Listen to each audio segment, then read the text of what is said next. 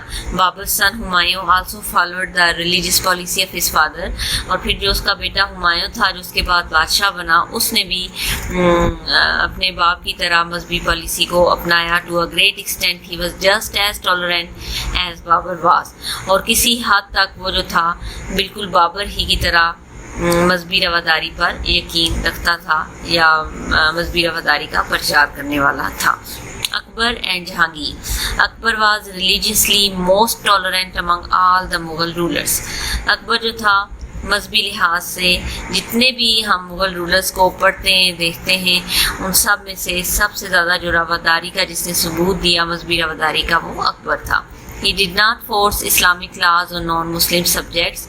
اس نے کبھی بھی جو غیر مسلم اس کے عوام تھی ان کے اوپر اسلامی قوانین کو لاگو نہیں کیا. And allowed them to apply the laws of their own religion to their area. اور اس نے نان مسلمس کو اجازت دی کہ وہ اپنے علاقوں کے اندر اپنے عقائد کے مطابق جو ہے قوانین کو بنائیں. As a manifestation of his religious tolerance, اور ہم اس کی جو مذہبی رواداری تھی اس کا مظاہرہ دیکھتے ہیں کہ ہی آلسو ایبولش دا جزیہ ٹیکس اپون نان مسلم, کہ اس نے جو جزیہ ٹیکس تھا غیر مسلموں کے اوپر اس کو ختم کر دیا. When Akbar son Jahangir came to the throne he preferred comparatively stronger religious policies. however he remained tolerant toward all other religions in the empire. اسی طرح سے اکبر کا جو بیٹا جہانگیر جب اس نے بادشاہت سنبھالی تو اس نے بھی ایک مضبوط مذہبی پالیسی جو تھی اس کو پریفر کیا. اور اس کے علاوہ ہم دیکھتے ہیں کہ بادشاہ جہانگیر جو تھا سلطنت کے اندر جتنے بھی باقی مذاہب تھے اس کی طرف اس کا جو رویہ تھا وہ صبر و برداشت اور رواداری پر مبنی تھا. Shah Jahan and Aurangzeb. Shah Jahan was unprejudiced toward all Muslim sects and non-Muslims. Shah Jahan جو تھا وہ تمام جو مسلم اور غیر مسلم تھے اس کی طرف جو اس کا رویہ تھا وہ بڑا غیر جانبدار تھا. Most historians believe that Aurangzeb was tolerant toward all other religions. He even gave charities and funds to non-Muslims for the building of their temples or shrines. بہت سارے تاریخ دانوں کا خیال ہے کہ اورنگزیب نے بھی مذہبی رواداری کا مظاہرہ کیا, اور اس نے ایون وہ یہاں تک کہ وہ اپنی سلطنت میں جو نان مسلم تھے ان کو فنڈز اور خیرات جو ہے وہ دیتا تاکہ وہ لوگ اپنے جو ہے ہولی پلیسز مندر وغیرہ کی تعمیر کر سکیں. Next topic is contribution of Mughals in art and architecture, page 97. Apart from religious and social enlightenment of the Indian society, the Mughal dynasty widely displays remarkable art forms and mixed Islamic and Indian architectural styles. Mughal architecture started to flourish from the reign of Akbar until the early 18th century. Some examples of the Mughal art and architecture can be found in Pakistan, Afghanistan, India, Nepal and Bangladesh. مغلیہ دور کا جو contribution تھا فن تعمیرات کے اندر وہ ہم دیکھتے ہیں کہ مغل جو تھے وہ مذہبی اور معاشرتی جو روشن خیالی تھی انڈین سوسائٹی کے اندر, اس کے علاوہ انہوں نے غیر معمولی جو کام تھا اپنا وہ فن تعمیرات کے اندر جو ہے وہ سامنے لے کر آئے. اور ہم دیکھتے ہیں کہ جو اس دوران جو فن تعمیرات ہوئی وہ اسلامک اور جو انڈین فن تعمیرات تھا اس کا مکسچر تھا. جو مغل فن تعمیرات تھا وہ اس نے پھیلنا شروع کیا اکبر کے دور سے, اور 18 سینچری تک ہم دیکھتے ہیں کہ یہ پورے سب کانٹیننٹ کے اندر تک پھیلی. کچھ جو مثالیں ہیں مغلیہ فن تعمیرات کی وہ ہم دیکھ سکتے ہیں پاکستان, افغان, انڈیا, نیپال اور بنگلہ دیش کے اندر. Page number 98, forts, palaces and mausoleums. اسی طرح سے ہم دیکھتے ہیں جو مختلف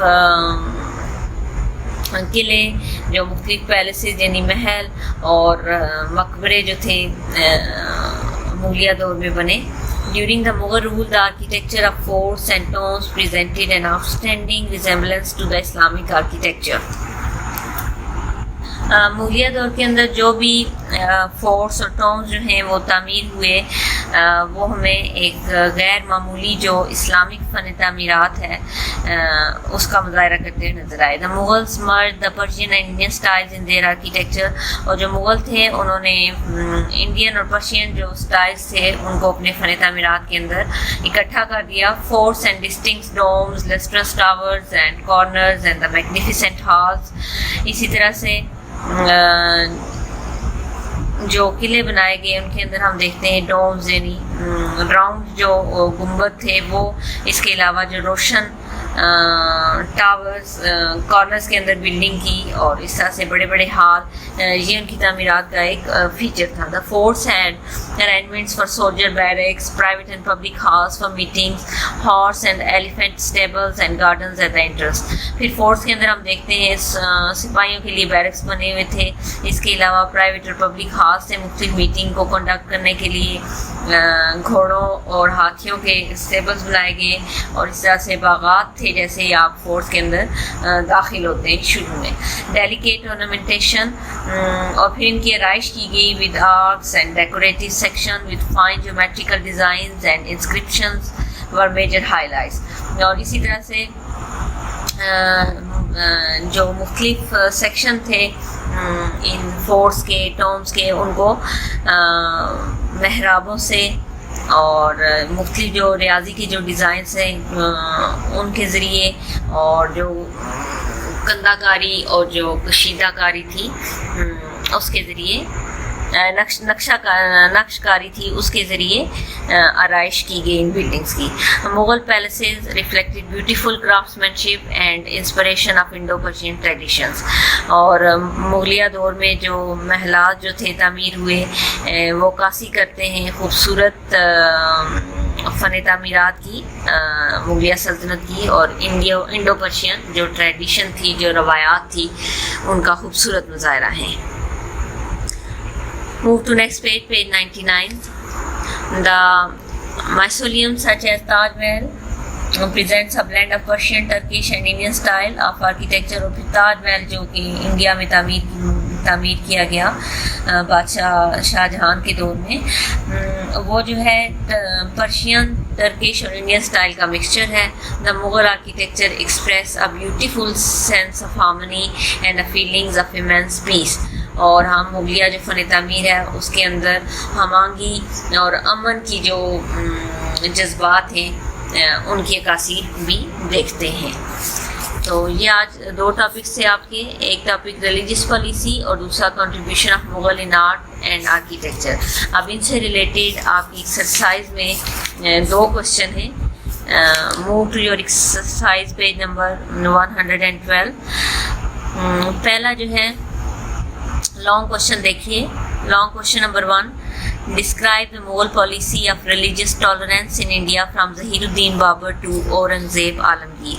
ظہیر الدین بابر سے اورنگزیب عالمگیر تک جو مغلیہ بادشاہ گزرے, ان کی جو مذہبی پالیسی تھی رواداری کی, اس کے بارے میں آپ نے لکھنا ہے. پیج نمبر 96 میں اس کا آنسر ہے. یہ جو ٹیبل بنا ہوا ہے مغل رولرز, ایک کالم آپ یہ بنائیں گے اور دوسرا ریلیجیس پالیسی. پہلے بابر اینڈ ہمایوں کی 2 پوائنٹ, اس کے بعد اکبر اینڈ جہانگیر کے 3 پوائنٹ, اور اس کے بعد شاہ جہان اینڈ اورنگزیب کے 2 پوائنٹ. تو یہ 7 پوائنٹ جو ہیں اس کا آنسر ہے فرام پیج نمبر 96. یہ نیٹ کاپیز کے اوپر آپ نے یہ کوشچن کرنا ہے. دوسرا بھی لانگ کوشچن ہے, what are the important features of the Mughal art and architecture, give some examples. اب آ جائیے مغل آرٹ اینڈ آرکیٹیکچر کی جو خصوصیات ہیں وہ کیا تھی وہ آپ نے بتانی ہے.